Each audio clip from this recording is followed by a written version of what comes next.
नमस्कार, आभार, आदाब, अभिनंदन। आप सभी का स्वागत है ग्रामीण भारत संवाद में। और बहुत दिनों बाद वापसी हुई है, और लेकिन वापसी हुई है एक ऐसे मेहमान के साथ जो कि पश्चिमी उत्तर प्रदेश के कद्दावर नेता हैं। जी हाँ, मैं बात कर रहा हूँ आदरणीय हरेंद्र मलिक जी के बारे में। पूर्व राज्यसभा सांसद रह चुके हैं, 4 बार विधायक रह चुके हैं, कांग्रेस पार्टी का एक बड़ा चेहरा। आदरणीय हरेंद्र मलिक जी हम सभी के बीच होंगे, आप कृपया बने रहें। एमपी साहब नमस्कार, ग्रामीण भारत संवाद में आपका स्वागत है। और ये एक छोटी सी मुहिम है जिसके अंतर्गत जो हमारे ग्रामीण क्षेत्र के जो प्रतिनिधि हैं उनके साथ मैं संवाद करता हूं और उनसे मैं सवाल पूछता हूं। तो इसी मुहिम में आपका स्वागत है। आपने अपना मूल्यवान समय ग्रामीण भारत संवाद को दिया, उसके लिए मैं सबसे पहले आपका आभार व्यक्त करता हूं। तो सबसे पहले मैं परिचय से स्टार्ट करता हूं आदरणीय एमपी साहब। तो मैं हूं नेपाल सिंह राणा, गांव मनट, जनपद शामली, उत्तर प्रदेश का रहने वाला। और आप हैं आदरणीय हरेंद्र मलिक जी। एक बार राज्यसभा सांसद रह चुके हैं, 4 बार विधायक रह चुके हैं। और पहली बार जब आप विधायक रहे थे तो खतौली विधानसभा से आप विधायक रहे, 3 बार आप बगरा विधानसभा से आप विधायक रहे। तो थोड़ा सा मैं पहले आदरणीय एमपी साहब आपके बारे में बता देना चाहता हूं कि पश्चिमी उत्तर प्रदेश का आपको चाणक्य कहा जाता है, पश्चिमी उत्तर प्रदेश की राजनीति का आपको चाणक्य कहा जाता है। और कांग्रेस पार्टी से आप कहीं ना कहीं जुड़े हुए हैं। और राहुल गांधी, प्रियंका गांधी वाड्रा और सोनिया गांधी जी से आपके काफी नजदीक संबंध है। और आपकी शिक्षा की बात करूं तो आपने एलएलबी किया है। और व्यवसाय की बात करूं तो आप कारोबारी हैं, आपकी बसें चलती हैं, ईंट के भट्टे हैं, और साथ ही साथ एक आप राजनेता हैं। 4 बार विधायक रहे जैसा कि मैंने पहले बताया। तो 1985 में आप पहली बार विधायक बनकर के आए, खतौली विधानसभा सीट से आप विधायक बनकर के आए। 1989 में आप विधायक रहे बगरा विधानसभा सीट से, 1991 में, 1993 में। जो कि बगरा विधानसभा आप सभी को बता देना चाहता हूं जो अभी इस इंटरव्यू को देख रहे हैं और ग्रामीण भारत संवाद के माध्यम से, यूट्यूब के माध्यम से देखेंगे। 2006 के बाद बगरा विधानसभा अस्तित्व से खत्म कर दी गई थी और उसका कुछ हिस्सा थानाबोन विधानसभा को दे दिया गया था, कुछ हिस्सा चरथावल विधानसभा के साथ जोड़ दिया गया था और कुछ हिस्सा शामली विधानसभा के साथ जोड़ दिया गया। उसके बाद इस सिलसिले को आगे बढ़ाते हुए आपके जो सपुत्र है आदरणीय पंकज मलिक जी, वो विधायक रहे 2 बार लगातार, 15वीं विधानसभा यानी कि 2007 से 2012 के बीच, और 16वीं विधानसभा यानी कि 2012 से 2017 के बीच शामली विधानसभा से विधायक रहे। तो आदरणीय एमपी साहब, ये एक छोटा सा परिचय, संक्षेप परिचय आपके बारे में था। तो मेरा पहला सवाल आपसे है आदरणीय एमपी साहब कि आपका अभी तक का सफर कैसा रहा, शिक्षा और राजनीतिक? जी बताएं। देखिए, हम गांव के लोग हैं, गांव में पैदा हुए, गांव में पले, गांव में पढ़े। हमने इंटरमीडिएट बगरा कल्याणकारी इंटर से किया। तो उससे पहले जूनियर हाई स्कूल तक हम किनोनी में जाते रहे। मेरे गांव में तो जूनियर हाई स्कूल भी नहीं था। और जब कक्षा 1 में पढ़ते जब तो प्राइमरी भी नहीं था। प्राइमरी भी तभी आया था जब कक्षा 1 में हम आए। और उसके बाद में हम लोग कॉलेज के लिए आगे मुजफ्फरनगर में 73 में पढ़े, मन लगा करके पढ़े और पढ़ते पढ़ते राजनीति में आ गए। बेसिकली हम लोग का खेलों से ज्यादा लगाव रहा और उसी के कारण हम लोग ज्यादा राजनीति के नजदीक आए, राजनीति में चले आए। और राजनीति में आकर के छात्र राजनीति से लेकर के फिर ग्रामीण में बीडीसी से हमने शुरू किया। मेंबर बने बीडीसी के, ब्लॉक डेवलपमेंट कमेटी के, जी, क्षेत्र पंचायत सदस्य के। हाँ जी, 82 में। और जब ब्लॉक प्रमुखी का चुनाव आया तो आप ताज्जुब करोगे, वही न्यूनतम योग्यता आयु की बीडीसी मेंबर की है, वही प्रमुखी की है। हमारा नॉमिनेशन कैंसिल करा दिया कि इसकी उम्र कम है, अंडर एज नॉमिनेशन कैंसिल हुआ। जी। उसके बाद में मेरे कजन का जो डमी में था वो रह गया नॉमिनेशन।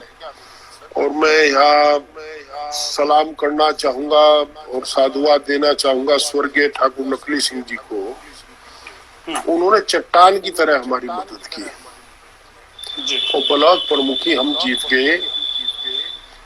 उसके बाद में 84 का चुनाव आया पार्लियामेंट का, मैं लोकदल में चला गया। पहले हम कांग्रेस में हुआ करते थे।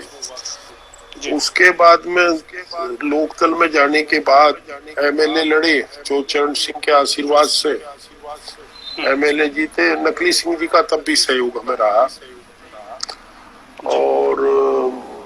वो इतना बड़ा राजनीतिक वृक्ष था जो चरण सिंह के नाम से जो व्यक्तित्व था, वो बहुत बड़ा वृक्ष था। उसके नीचे बहुत लोगों ने सीखा, हमने भी सीखा जी। उससे पहले हमने संघर्ष किया।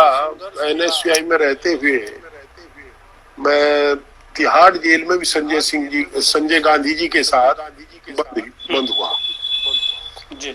और शायद 2 मई 78 था या 1 मई 78 था, हम दिल्ली में बंद हुए। चाणक्यपुरी थाने से हम लोगों को जेल भेजा 9 दिन हम तिहाड़ में रहे और 78 में ही फिर हम 13 दिन डिस्ट्रिक्ट जेल में रहे इंदिरा जी की गिरफ्तारी के विरोध में जी। तो संघर्ष तो हम लोगों ने शुरू से ही किया। हम कभी सत्ता में नहीं रहे और ना मैं नेता मानता अपने आप को, हम तो वर्कर हैं, कार्यकर्ता रहे।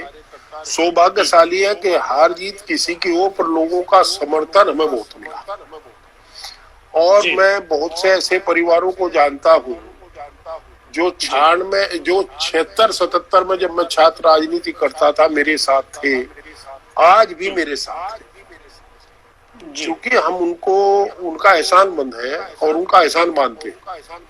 ना हम चाणक्य हैं, हम तो वर्कर हैं, हमेशा किसान मजदूर की लड़ाई लड़ी है और मैं दावे और चुनौती के साथ कह सकता हूँ, सड़क से लेकर के विधानसभा और संसद तक पश्चिमी उत्तर प्रदेश के जो निर्वाचित और अनिर्वाचित जो संगठन या प्रदर्शन वो रहे हैं, शायद हमारे जितनी लड़ाई सदन के अंदर और सदन के बाहर किसी और राजनेता ने शायद लड़ी हो जितनी हम लोगों ने लड़ाई लड़ी है।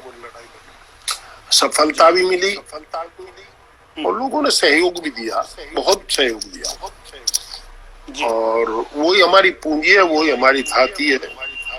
2002 के में हम चले गए 2001 नवंबर में इनेलो में जी। इंडियन नेशनल लोकदल यानी कि ओम प्रकाश चौटाला जी के साथ चले गए। जी जी। भाई परिवार से तो पहला हमारा परिचय था। जो देवीलाल बड़े किसान नेता थे, ओम प्रकाश चौटाला जी भी किसान नेता है और उस समय भी थे, राज भी है। हम लोग जब मैं उनके साथ गया तब भी मैं प्रदेश का जनरल सेक्रेटरी था सपा में और मुलायम सिंह जी के यहाँ जिम्मेदारी देते रहते हैं। पश्चिम उत्तर प्रदेश की जिम्मेदारी ज्यादातर हमें दी जाती थी और उससे पहले मैं हाउस में चेयरमैन भी रह चुका था गवर्नमेंट एश्योरेंस कमेटी का और दूसरा आपके मैं सचेतक भी रहा, मुख्य सचेतक भी रहा। फिर हम जब इसमें चले गए इनेलो में तो थोड़ा सा कट ऑफ हुआ यूपी की राजनीति से जी, क्योंकि कहीं ना कहीं आप राज्यसभा सांसद बन करके चुन करके गए, वो हरियाणा की राजनीति में आपने कदम रखा नहीं, पर हरियाणा की राजनीति में मैंने कभी सक्रिय भागीदारी नहीं करी। मैं जानता था कि वहाँ मेरा कुछ नहीं है तो लगे तो हम यहाँ रहे, पर चूंकि आप मुद्दे नहीं उठा सकते थे असेंबली में तो फिर पंकज को राजनीति में लाए। हमारे जो शुभचिंतक थे, वो लोग जो हमारे राजनीतिक संरक्षक थे, वो लोग उन्हें लेकर के पंकज को राजनीति में लाए। 2004 का उपचुनाव वो लड़ा और बगरा के लोगों ने 50,000 के आसपास उसे वोट दिए, पर अनफॉर्चुनेटली काउंटिंग में 20 मिनट में ये कह दिया गया पंकज भाई तुम हार गए और परमजीत जीत गए, तुम बाहर जाओ। हमारे सामने 2 ही मामले थे कि या तो इसका कैरियर खराब कर दे, हाँ हम विरोध करेंगे, झगड़ा होगा तो इसका कैरियर खराब हो जाएगा, और दूसरा था कि हार स्वीकार करें। हम हार स्वीकार करके वहां से चले आए। मैं तो हाउस अरेस्ट था, हम लोगों को तो काउंटिंग तक नहीं जाने दिया था जी। उसके बाद में 2007 में बगरे की जनता ने बदला दिया और लगभग 13,000 के आसपास से जीत गया चुनाव जी। फिर वो शामली से चुनाव लड़ लिया जी 2007 से 2012 के बीच। हाँ, तो हम ये तो राजनीतिक गतिविधि तो यही है भाई। यहाँ तो हर चुनाव में लोग जीतते हैं, कुछ हारते हैं, कुछ जीतते हैं, पर जनता ना नकार दे, सबसे बड़ी बात होती है। और ये कोशिश हम लोग करते हैं कि जनता का स्नेह, विश्वास बना रहे, विश्वास कायम रहे। जब राजनीतिक आदमी का विश्वास टूट जाता है तो कुछ नहीं बचता। और जी। हमें लगता है कि आदर- अपने समर्थकों के बीच हम अब कहीं ना कहीं अपना विश्वास कायम रखने में कामयाब रहे। जी। आदरणीय एमपी साहब, मेरा अगला सवाल आपसे है, जैसा कि अभी एक वैश्विक महामारी चल रही है कोरोना यानी कि कोविड-19, तो कोविड-19 के चलते प्रदेश सरकार व केंद्र की जो तत्कालीन सरकार है, मोदी सरकार, उसके द्वारा जो कदम उठाए गए, आप उनसे कितना संतुष्ट हैं? जी बताएं। देखिए, कोरोना एक वैश्विक बीमारी है। हम लोग इस पर राजनीति नहीं करते, पर दुख होता है जब इसके नाम पर राजनीति की जाती है। जी। पुतिन ने वैक्सीन बनाई और 2 मिनट का भाषण नहीं दिया। हमारे राजनेता, हमारे मुखिया देश के घंटों बोलते हैं कोरोना में ये कर दिया हमने, 95 बना दिया, मास्क फैला रहे, होगा भाई। आवश्यकता ही आविष्कार की जननी है। जी। हम जो देख रहे हैं, लोग दुखी हैं। और मैं आपसे पूछना चाहता हूँ, आप भी ग्रामीण अंचल के, आपके बारे में राणा जी एक तो अच्छा मुझे लगता है कि आप अपने इंट्रोडक्शन जब आप देते हैं तो अभी भी मनट गांव को नहीं भूलते आप। और नहीं तो बहुत से ऐसे लोग हैं जो मेरी जानकारी में मेरे बराबर के गांव के जब बोलते हैं तो अपने चैनल का ही नाम लेते हैं, इसका नहीं लेते। जी। कोरोना में राजनीति ज्यादा की गई है, जमीन पर हालात उतने अच्छे नहीं हैं। कल ही एक मैं नाम लेकर के बताना चाहूंगा, प्रशांत कुमार नाम का एक पेशेंट जो कोरोना पॉजिटिव हुआ, 5 बजे हॉस्पिटलाइज किया गया मेडिकल कॉलेज मुजफ्फरनगर में। रात 12 बजे तक वो मुझे ये कहता रहा कि मेरे पास कोई अब तक डॉक्टर नहीं आया। मैंने सीएमओ को कहा, सीएमओ ने कहा जी अभी कह रहा हूँ।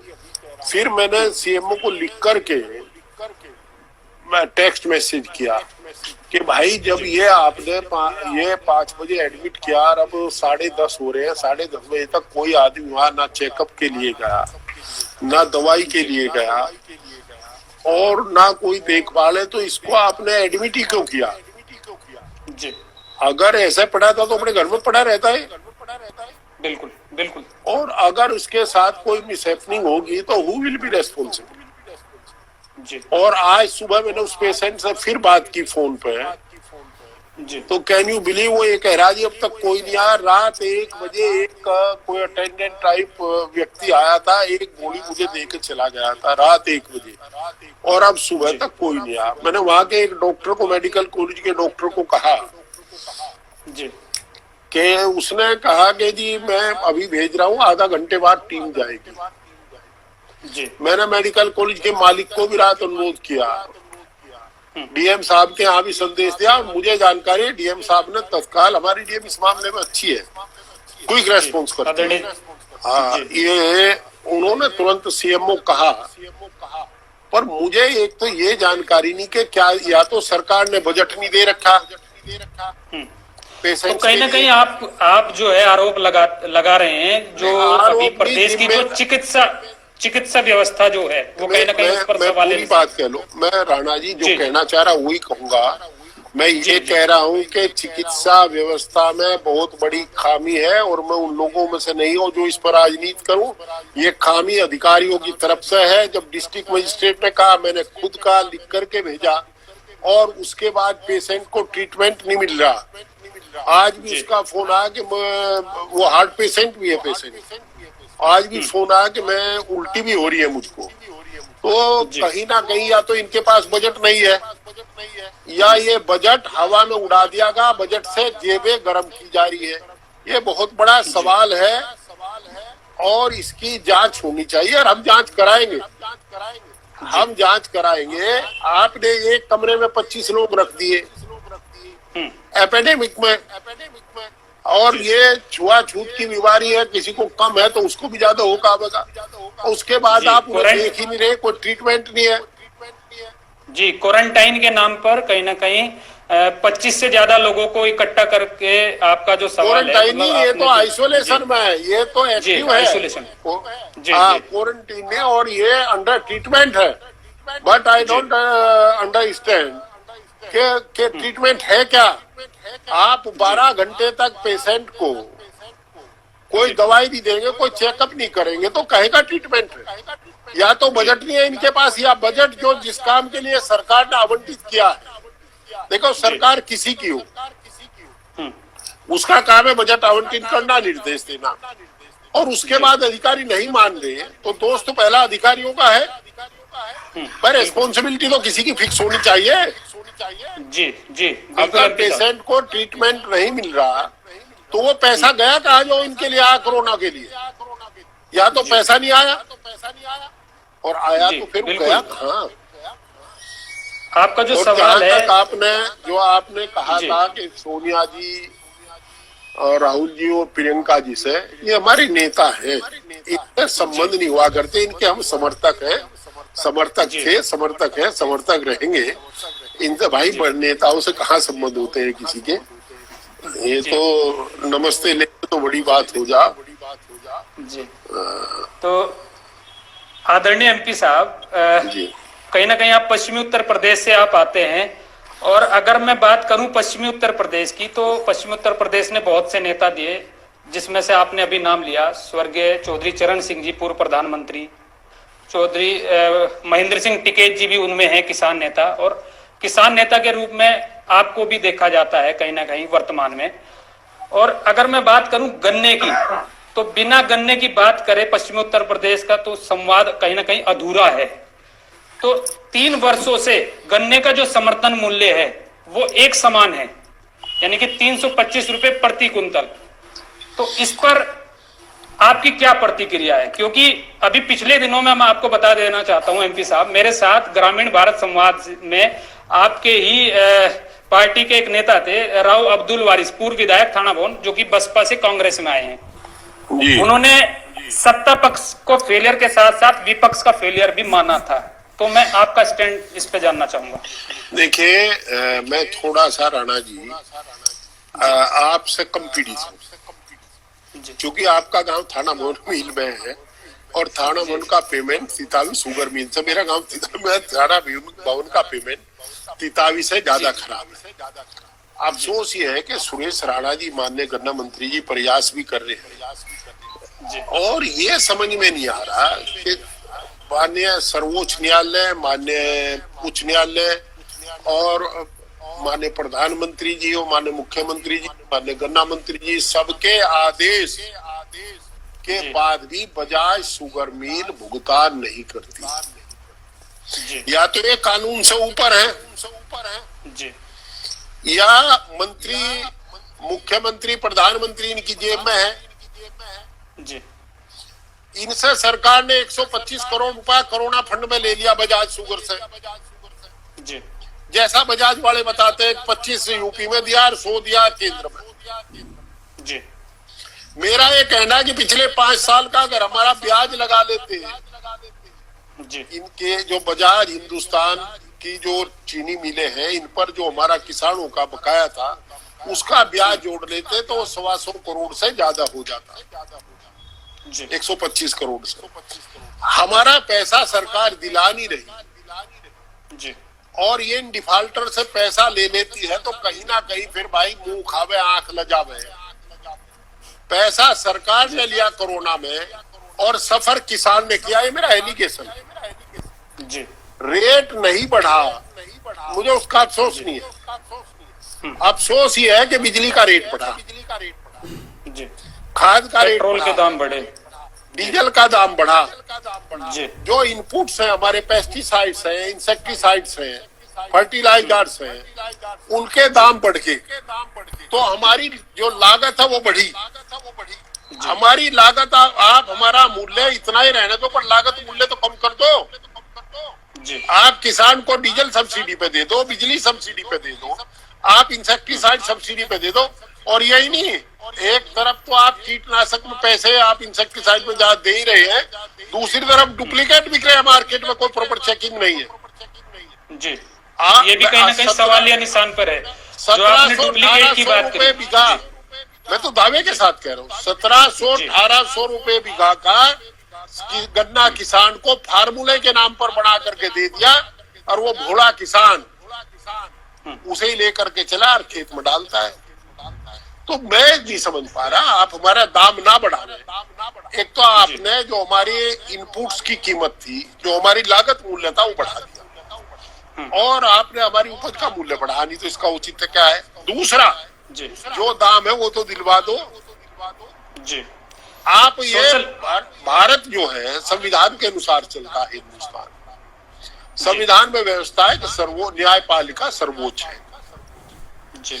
न्यायपालिका का दायित्व है कि जो कार्यपालिका ने जो कानून बनाया उसका पालन हो रहा नहीं हो रहा, उसे न्यायपालिका देखती है। न्यायपालिका का आदेश है कि 14 दिन के बाद का भुगतान किया जाएगा ब्याज का, तो ब्याज क्यों नहीं दिया जा रहा? ब्याज ना देने का क्या उचित है? यहाँ तो मूल भी नहीं मिल पा रहा। तो हमारी सरकार से ये प्रार्थना है कि इनका एहसान ना माने, बजाज का, किसान का एहसान माने। वोट बढ़ी या नोट, सरकार किसान की वोट से बड़ी थी। हमें तो नकार दिया था इन्होंने जी।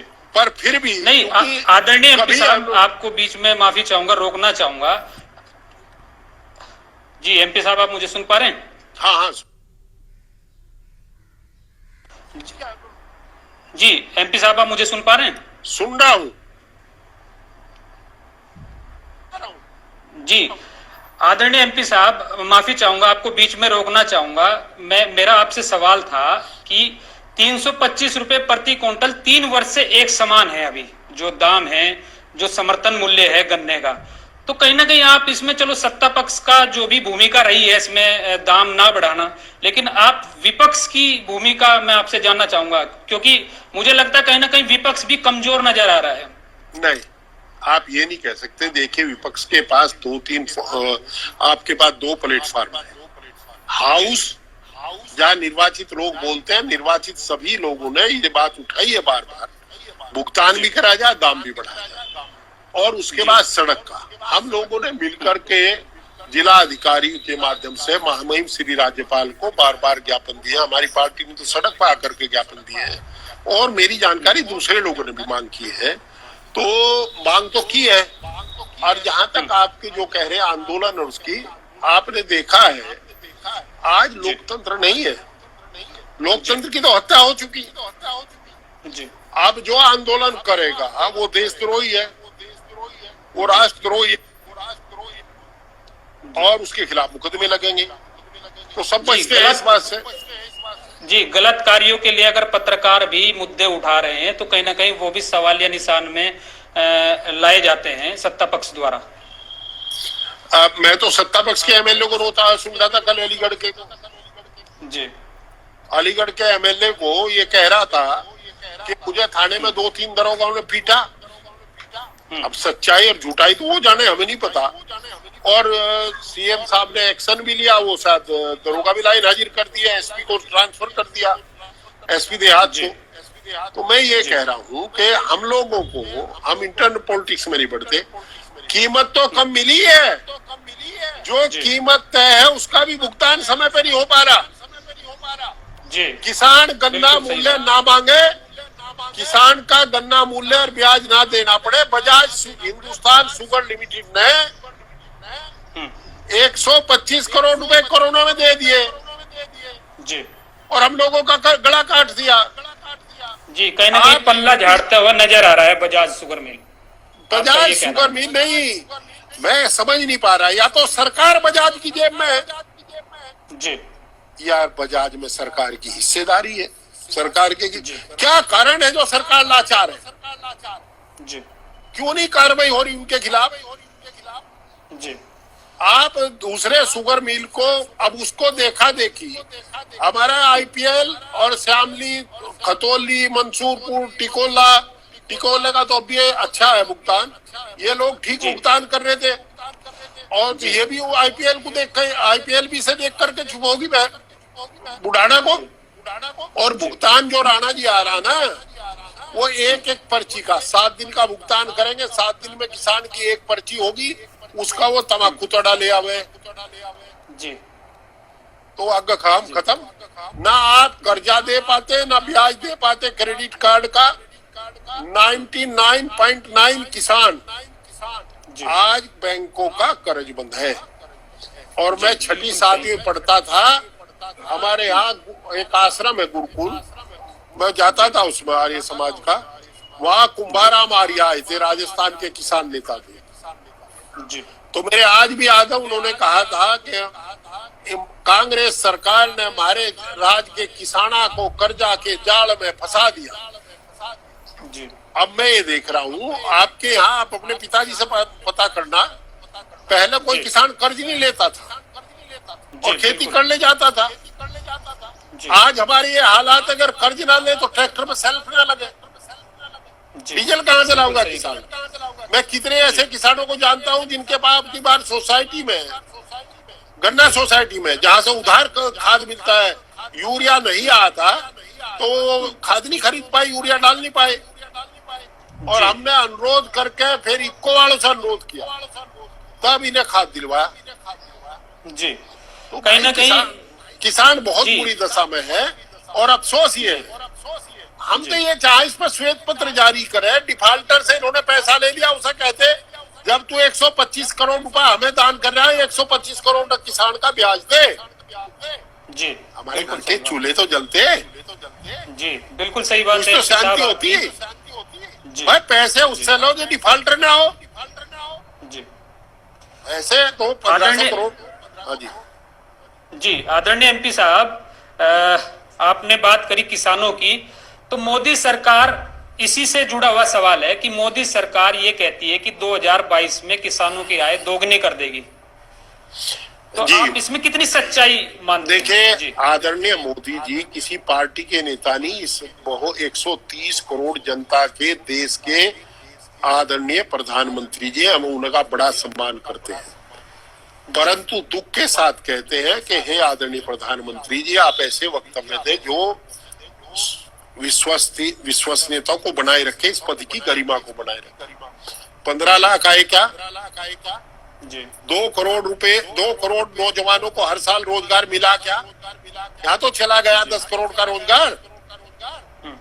और भाई साहब एक बात मैं बताऊं, क्या चाइना हमारी सीमा में नहीं घुसा?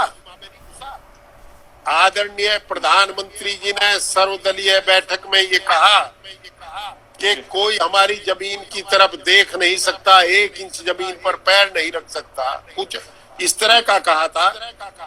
और 2 दिन बाद रक्षा मंत्री जी का बयान आया कि चीन हमारे देश में घुस गया, और 4 दिन बाद उसी चैनल पर हमने सुना जी कि चीन 2 किलोमीटर वापिस हट गया प्रधानमंत्री जी की घुर्राहट से।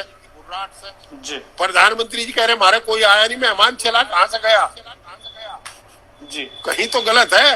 तो आदरणीय प्रधानमंत्री जो कहते हैं उसका उल्टा होता है, आमदनी तो दोगुनी होगी ना भाई। डीजल अंतरराष्ट्रीय बाजार में कच्चे तेल की कीमत आज की तारीख में सबसे कम है, जी उसके बावजूद हमारे यहाँ डीजल 74 रुपए लीटर है।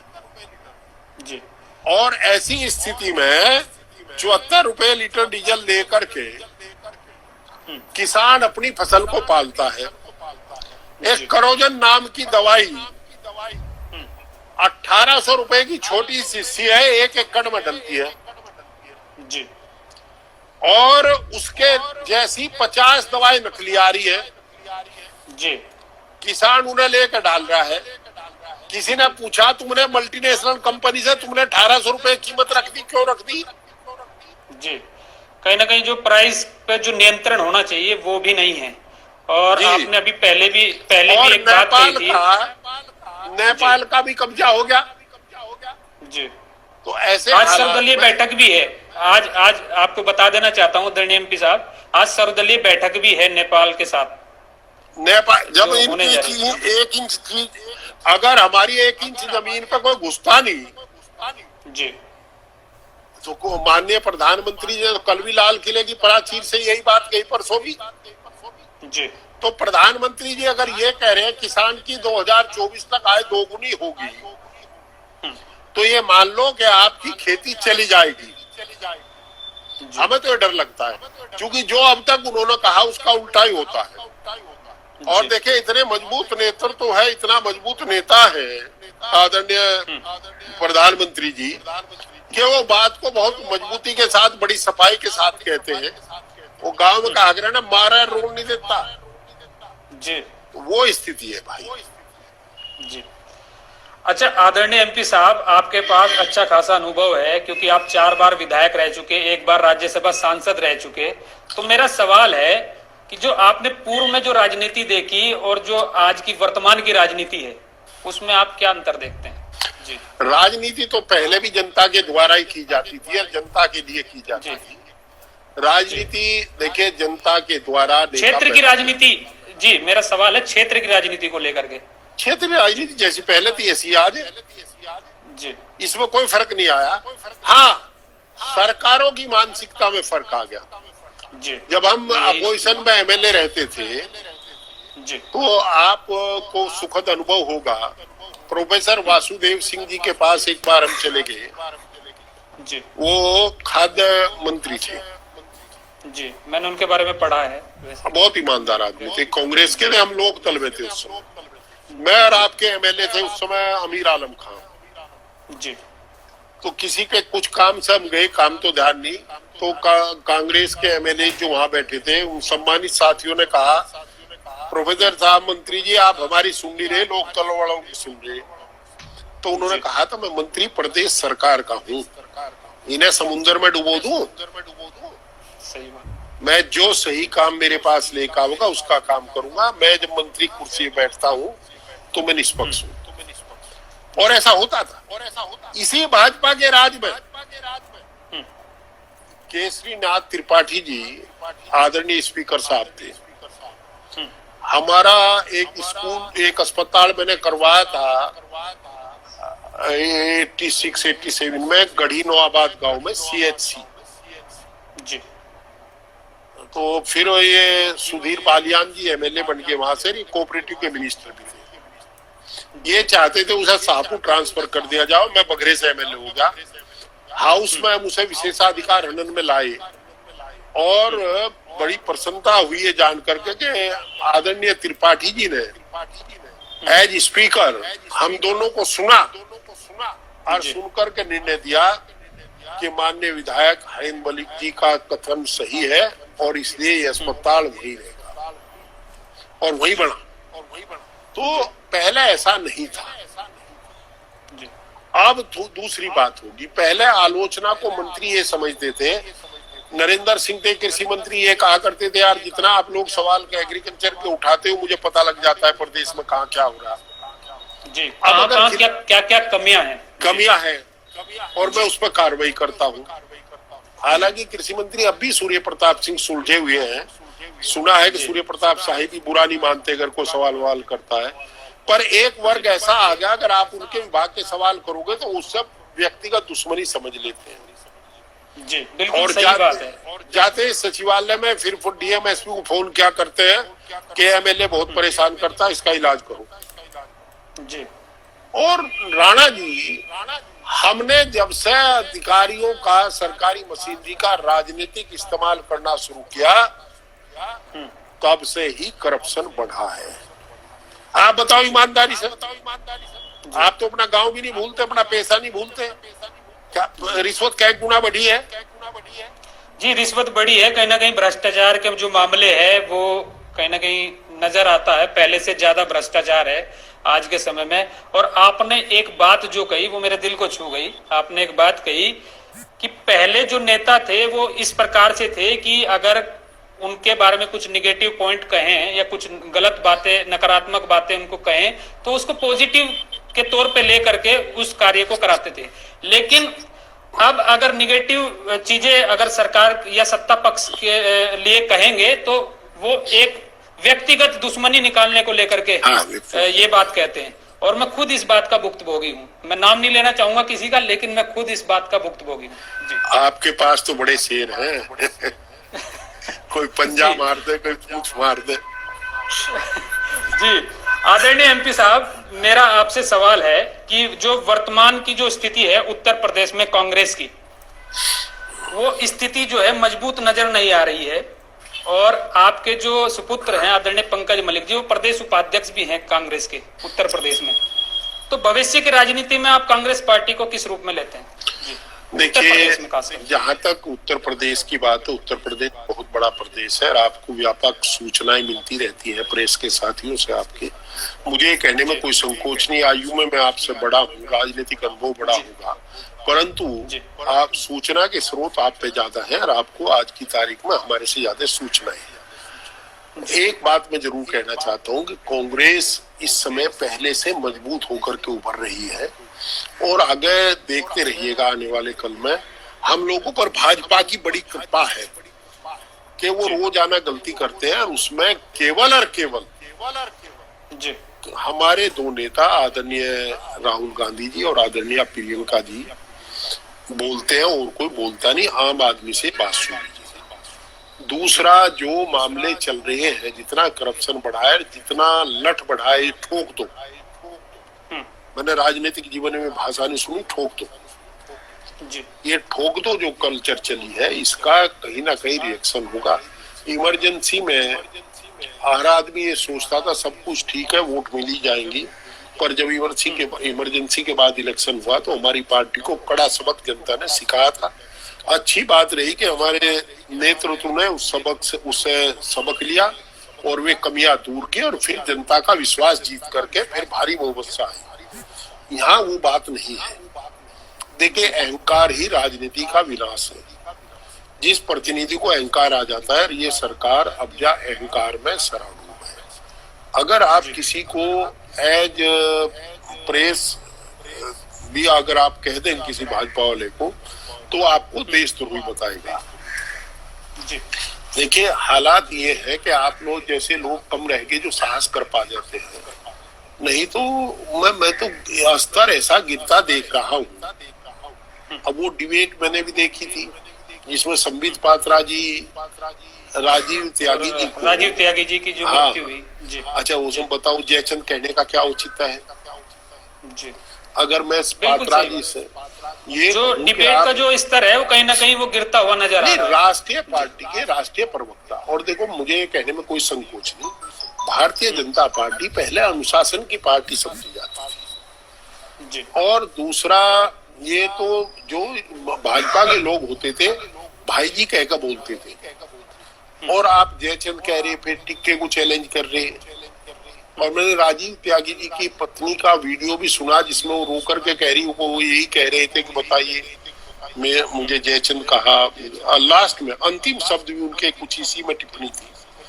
तो अब राजनीति का स्तर तो गिरा है। हमें तो अपेक्षा थी कि आदरणीय मोदी जी इसमें स्वतंत्र संज्ञान लेकर के संबित पात्रा जी को ये तो निर्देशित करेंगे कि भविष्य में ऐसा ना करें जी। पर अच्छा, ऐसा शायद नहीं है। मेरा ये आप आज मेरी से आप बात कर रहे हैं, इंटरव्यू चलेगा तो हो सके मुझे एक नोटिस आ जाए जी, या ये तलाश आ जावे कि इस पे के खिलाफ क्या क्या कार्रवाई हो सकती है जी। आज हालात ये है, पहले तो लोग अगर कमी सरकार की बताते थे तो ये सोचते थे कि यार इसने तो बताया, दुरुस्त करने का मौका मिला और आगे ठीक होगा। तो कांग्रेस की स्थिति आप पूछ रहे थे, कांग्रेस हर इशू पर मजबूती से चल रही है। जमीन पर हमने संगठन खड़ा किया है और जमीन से पार्टी चल रही है। नीति निर्धारण का काम राष्ट्रीय नेतृत्व का है, वो राष्ट्रीय नेतृत्व जो चाहेगा नीति निर्धारण करेगा। परंतु इतना जरूर है कि आज आदरणीय प्रियंका जी के नेतृत्व में ये कांग्रेस, उत्तर प्रदेश की जो कांग्रेस है, वो चाहे प्रवासी का मामला रहा हो, चाहे गन्ना किसान का मामला हो, चाहे आलू किसान का मामला, हर मुद्दे को बड़ी प्रभावी तरीके से उठाने में कामयाब रही है। और आप देख लेना, इनके जो कृत है उसका लाभ तो कांग्रेस को मिलेगा। हमारी फाइल तो इनके पास है नहीं, इन्होंने सबके खिलाफ रिपोर्ट दर्ज करी, किसी को जेल तो भेज नहीं पाए। अच्छा, जेल भी जो भेजे थे हमारी सरकार ने भेजे थे भाई। कभी तो ये बसपा को डरा लेते हैं, कभी नोएडा, ग्रेटर नोएडा के करप्शन की बात करके डरा लेते हैं किसी दल जी। तो ये सब मामला रहा है। देखिए, राजनीति की स्थिति ये है। मैं एक बात कहनी भूल गया, मुलायम सिंह यादव जी जब चीफ मिनिस्टर थे जी, अगर अपोजिशन के एमएलए का भी कोई व्यक्तिगत मामला है और किसी ऐसे आदमी का जो उनकी जानकारी में राजनीति से जुड़ा रहा, एमएलए एमपी रहा, और उसे बीमारी है, परेशानी है, तो ये उसके तुरंत डीएम को कहते थे उनसे जाकर मेरी बात कराई और मदद करते थे। चंद्रशेखर जी ने, रविन्द्रनाथ तिवारी हमारे साथ फैजाबाद के एमएलए थे, उनकी पत्नी को कैंसर हो गया, तो स्वर्गीय चंद्रशेखर जी ने उन्हें फोन किया, रविन्द्र तिवारी जी आप दिक्कत ना मानो, आओ दिल्ली आ लेकर आओ, इन्हें बम्बई दिखाते जी। और उस समय फिर उन्हें बॉम्बे वो कैंसर का हॉस्पिटल उसमें लेकर के गए। तो एक आत्मीयता थी, वो रही नहीं। जी। और कांग्रेस तो मजबूत होकर के उभरेगी, आप निश्चित रूप से। जहां तक पंकज की बात है, पंकज की राजनीति अपनी स्वतंत्र राजनीति है, मैं उसमें कोई हस्तक्षेप नहीं करता, ना कभी उससे पूछता। और आप बराबर के क्षेत्र के रहने वाले हो, श्यामली से एमएलए रहा या बघेरा सर, आप तो बराबर में ही रहे, आपने देखा भी हुआ, कभी उसने किसी को ये नहीं कहा मैं पापा से पूछ कर बताऊंगा। जी, वो अपनी फ्री स्वतंत्र रूप से, जी, हाँ, स्वतंत्र मुझे रूप से खुशी राजनीति है, करता है। जी, मुझे खुशी है कि उसने हमारा नाम गंदा नहीं किया, अपने पूर्वजों का नाम गंदा नहीं किया। He try his best, but result depend on God bless। वो कोशिश करता है, अच्छा काम कर रहा है, कहीं से बुराई नहीं है, हम तो इसमें संतुष्ट हैं। जी।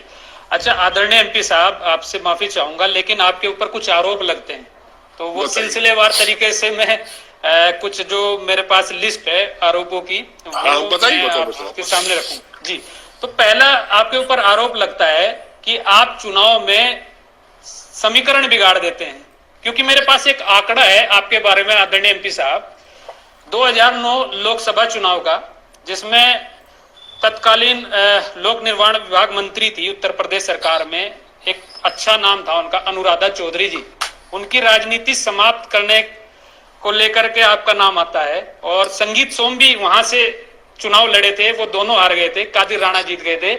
और कहीं ना कहीं मैंने अनुराधा चौधरी जी को ये कहते हुए सुना है कि इसके पीछे कहीं ना कहीं हरेंद्र मलिक जी का हाथ था। जी, अब मैं आपको बताऊं, आदरणीय अनुराधा चौधरी जी राजनीति का एक हादसा थी, वो राजनीतिज्ञ नहीं थी। आप देखो, मैं सन 76 में से चुनाव लड़ने शुरू किए, और जब मेरा जन्म 55-56 का होगा, जब मैं 19-20 साल का था, 74 के चुनाव में हम लोग वोट मांगते फिरा करते थे आदरणीय श्री वीरेंद्र वर्मा जी की, हमारे यहाँ से कांग्रेस के कैंडिडेट थे। और दूसरी तरफ जो है, मुझे आप ये समझाओ, मेरा तो इतना लंबा संघर्ष, आपको शायद याद होगा, ये 98 के चुनाव में मैं 18,000 से चुनाव हार गया था जी, पार्लियामेंट का जी। और अनुराधा जी आई चुनाव लड़ने। अगर अनुराधा जी या हिंदू मुस्लिम का ना करती, तालिबानी वालिबानी ना करती, मुसलमान को गाली गलौच ना करती, तो मैं चुनाव जीत जाता या अनुराधा जीत जाती। कादिर राणा कहीं चुनाव में नहीं था। जब आपने सांप्रदायिकता फैलाई, गोयला गांव में और सोरम गांव के बीच में 15-16 गाय का आपने कत्ल करा दिया, किसने किया है मुझे नहीं जानकारी, और उसके बाद मुकदमा खत्म हो गया।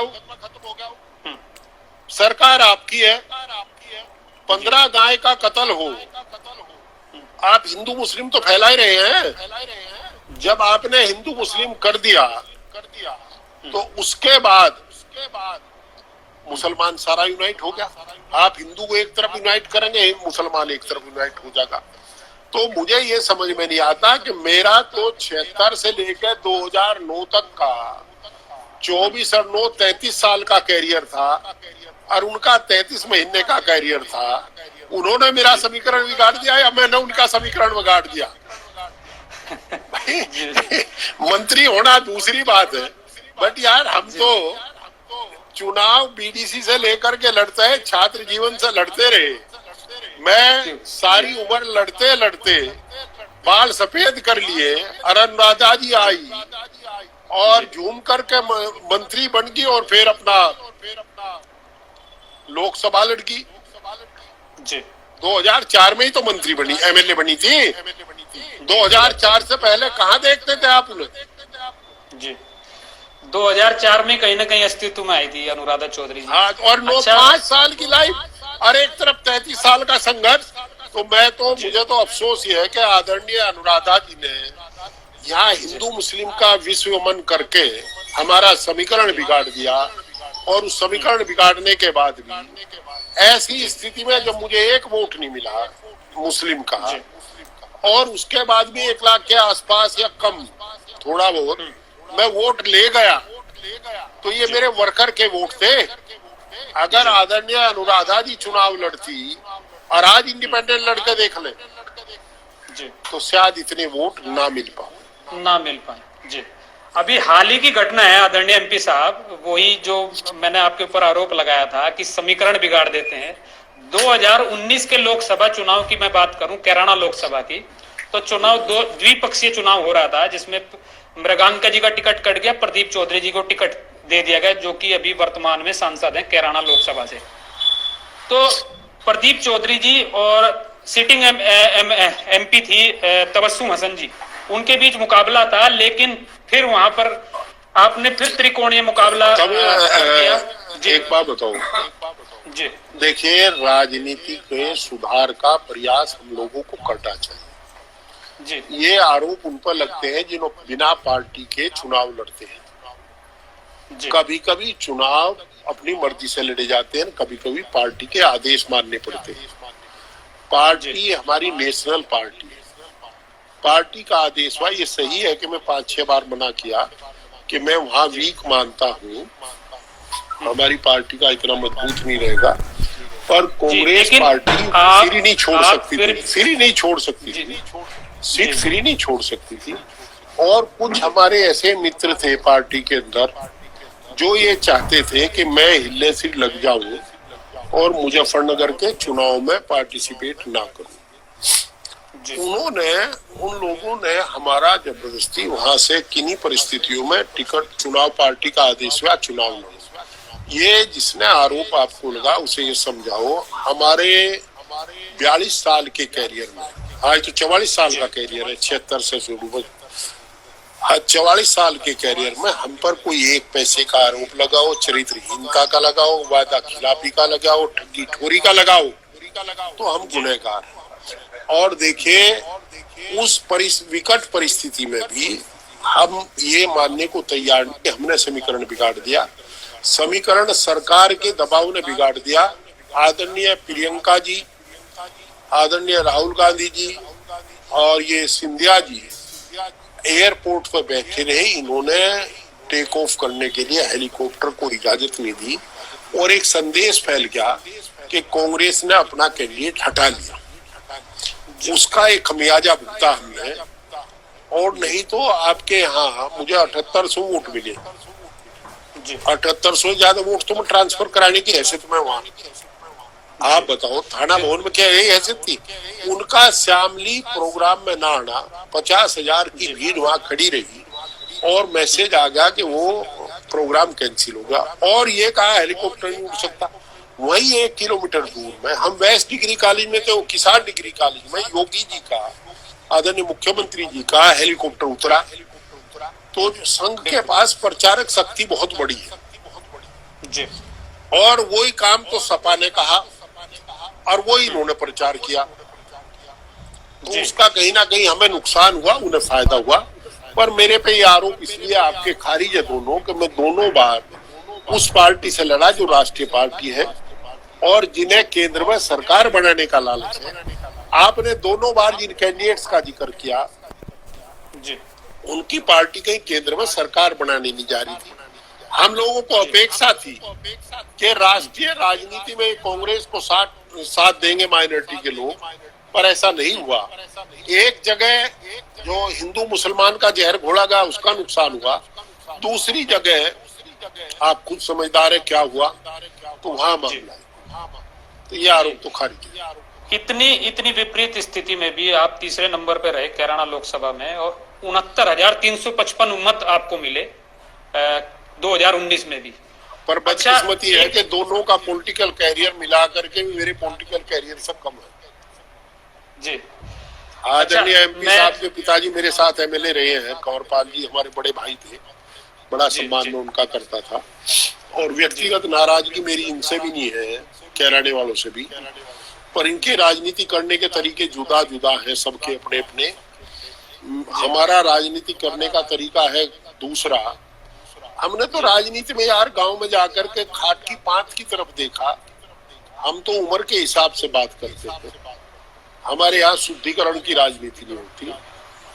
जी आदरणीय एमपी साहब, चलते चलते मेरा आपसे आखिरी सवाल है, या आप आरोप समझ लीजिए इसको। एक सोशल मीडिया में और आपका वीडियो वायरल हो रहा था, यूट्यूब के माध्यम से मैंने देखा था कि जब अजीत सिंह जब चुनाव हार गए थे मुजफ्फरनगर सीट से, और उनके जो बेटे हैं वो बागपत सीट से जब चुनाव हार गए थे 2019 में, तो आपने जाट समुदाय पर एक आरोप लगाया था कि ये चुनाव अजीत सिंह नहीं हारे, ये चुनाव आप लोग हारे हैं। तो मेरा आपसे सीधा और सटीक सवाल है कि जो राष्ट्रीय लोकदल की तरफ आपका जो ये रिश्ता है, तो ये रिश्ता क्या कहलाता है? देखिए, अजीत सिंह जी हमारे बड़े भाई जी। एक नवनीत जी, आप बताओ, जिस मास्टर ने प्राइमरी में आपको पढ़ा है जी, आपको सामने जब वो आवेगा तो क्या आप उसके चरणों की तरफ नहीं देखने के? जी बिल्कुल देखूंगा। ये एक मानव व्यवहार है। मैंने अजीत सिंह जी की जो वीडियो किसी ने बना के वायरल की मेरे पास लोग आए थे।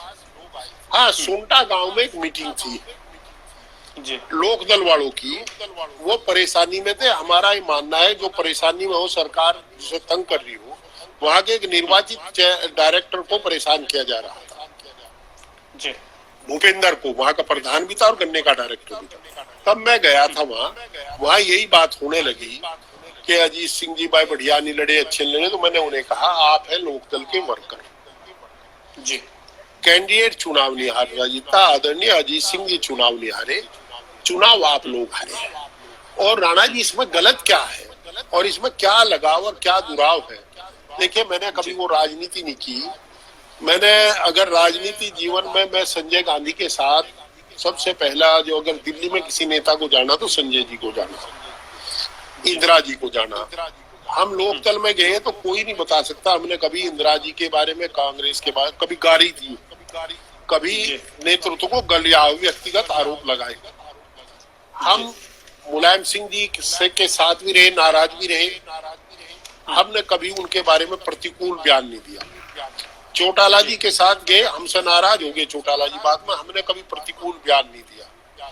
मैं इस बात को मानता हूं कि कुछ मूल्य राजनीति में रहने चाहिए। मैं एक उदाहरण देकर बताऊं, मैंने उन लोगों के साथ काम किया, आदरणीय विश्वनाथ प्रताप सिंह जी के साथ काम किया, आदरणीय चंद्रशेखर जी के साथ काम किया, आदरणीय चौधरी चरण सिंह की चरण धूलि लगा करके काम किया, इंदिरा जी के नेतृत्व में काम किया। हमने जो काम किया वो चंद्रशेखर जी के साथ भी किया जी, और देखिए, मैं आपको बताऊं, मैंने सबको देखा है।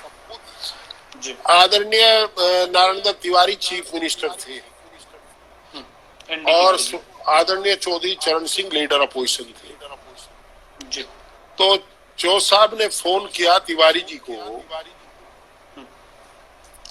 तो तिवारी जी ने फोन उठा करके जब उसने, उनके स्टाफ ने कहा चौधरी चरण सिंह लाइन पे है, तो उन्होंने कहा, हाँ कहिए क्या हाल है, क्या, हाँ कहिए क्या बात थी। वो तिवारी जी कहीं व्यस्त थे, वो भूल गए कहना संबोधन। तो उन्होंने चौधरी साहब ने कहा, अरे नारायण दत्त, सामान्य शिष्टाचार भी छोड़ दिया मुख्यमंत्री। ये शायद ये कहा, मुख्यमंत्री जी आपने तो सामान्य शिष्टाचार भी छोड़ दिया। तो तिवारी जी का बड़प्पन मैं बताऊं, वो फोन रख करके हवाई चप्पलों में सीधे निकल करके आदरणीय चौधरी साहब के घर गए। अरे कहा, चौधरी साहब बताइए। उन्होंने उनका अच्छा स्वागत किया, खड़ा होकर के नमन हो गया, भाई मैं तो वैसे ही कह रहा था। तो एक वो कल्चर हमने सुनी है। वी ट्राई आवर बेस्ट कि हम उस कल्चर को स्वीकार करके उसे निभाने का काम करें। राजनीतिक आदमी के साथ हुकुम सिंह जी हमारे से अलग थे, उनके यहाँ घटना, उनकी पत्नी के हम सबसे पहले गए जी। तो अगर कहीं कोई बात होती है, हमें राजनीतिक रिश्ते निभाने के साथ साथ सामाजिक रिश्तों का भी ध्यान रखना चाहिए। समाज सबसे बड़ा, और मैंने उस समय यही कहा था कि भाई हार जीत तो आपकी है। अजीत सिंह जी, क्या आप हारे हैं? इसमें क्या गलत कहा था? वर्कर ही तो हारता है, कैंडिडेट का क्या है? मेरे पैर आपके पास है क्या? हमें कौन से सुर्ख आपके पर है? अरे जब लोगों का आशीर्वाद मिल जा तो मोहर लग जा, मैं एमपी बन जा। और जब आशीर्वाद खारिज हो जा तो फिर नीचे को आज चले आ भाई, मतलब फिर धरती पर किसान रह जा। जी आदरणीय एमपी साहब, आपने बहुत बेबाकी से मेरे सवालों के जवाब दिए और आपने अपना मूल्यवान समय ग्रामीण भारत संवाद को दिया। तो चलते चलते आप क्षेत्रवासियों से इस कोविड-19 वैश्विक महामारी के चलते आप क्या अपील करना चाहेंगे? जी देखिए, मेरा तो एक ही कहना है कि ये राष्ट्रीय आपदा है, अंतरराष्ट्रीय आपदा है। लोग बच के रहें, साफ सफाई रखें, अपने हाथ धोएं, मास्क का इस्तेमाल करें, जो इस समय मैं भी नहीं कर रहा, आप भी नहीं कर रहे, पर करना चाहिए। हम तो एकांत में बैठे हैं इसलिए नहीं कर रहे। मास्क का इस्तेमाल करें, काढ़ा पीवें और पसीना ले धूप में बैठे। हमारे पास गांव के लोग, और अच्छा ही है कि गांव इससे अभी बचा हुआ है। और दूसरा ये भी कहेंगे गन्ना किसानों को कि समय करीब है, अच्छा समय आएगा।